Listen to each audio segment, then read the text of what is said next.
you see this, guys? Because this is the hardest part of this test. Finding this on a patient when they're supine. Go back to that picture one more time.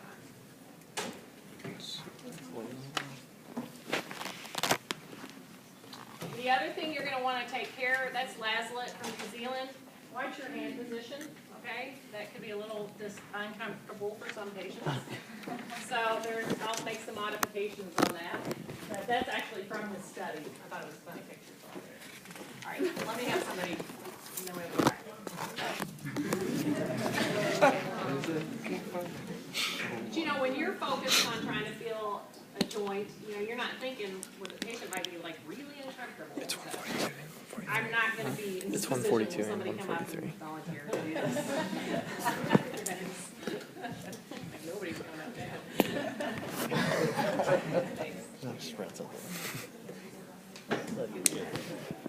Oh, yeah. So with this test, the best way to do is to stand opposite the patient, okay? And basically, I'm going to bring his hip into flexion first. Is that comfortable for you? Oh. Okay. Bring him into a little bit of abduction, okay? First, to make sure you don't pinch the hip or it's uncomfortable. Okay, now I'm going to come up from behind and I want to palpate his PSIS. Okay, and I'm over to the side. All right. My forearm, can you get my forearm in this? Is in the position in line with his femur. So I'm going to do, the test is called a thigh thrust. I'm palpating medial to the PSIS, okay, and I'm palpating the PSIS as well. And what I'm going to do is push through the femur, push down, and I'm thrusting the thigh, okay, through the acetabulum to get a posterior displacement of the PSIS. So I should feel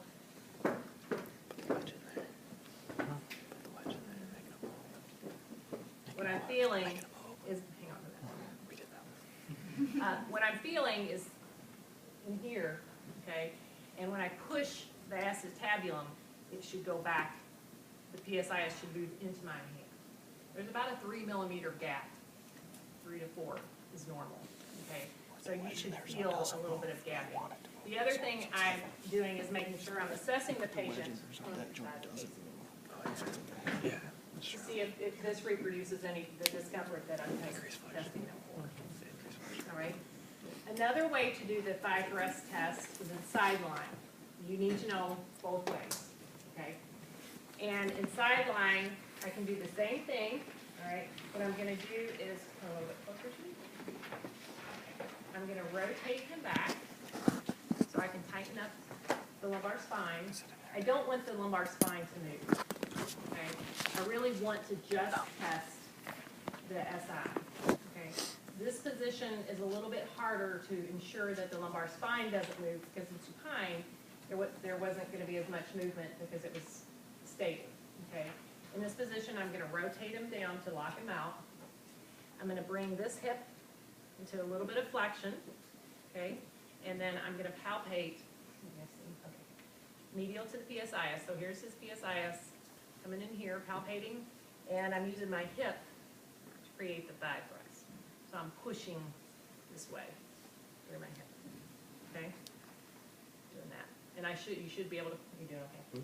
You should be able to feel a little bit of gapping. So the PSIS here moves back on the sacrum. Okay? So that's the thigh thrust and sideline. Turn over on your back.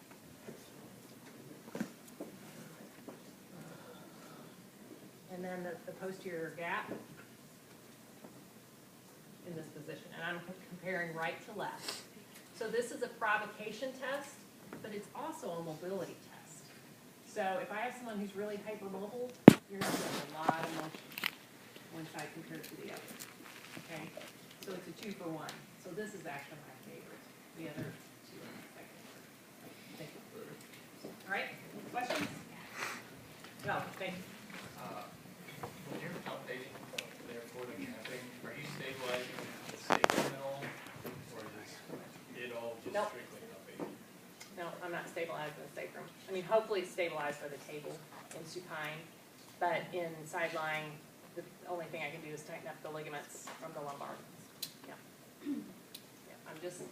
palpating medial to that.